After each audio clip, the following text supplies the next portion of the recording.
Halos 500 Pilipino na ang nakauwi ng Pilipinas mula sa Lebanon, umpisa nang magkaroon ng kaguluhan sa lugar.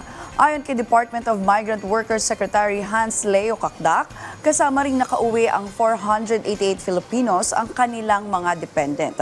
Kaugnay niyan, nasa 514 Filipinos naman ang inaasahang makakauwi sa mga susunod na linggo, kung saan 264 dito ay nakapag-book na. At 250 naman ay naghihintay na lang ng exit clearances mula sa Lebanese Immigration Authority.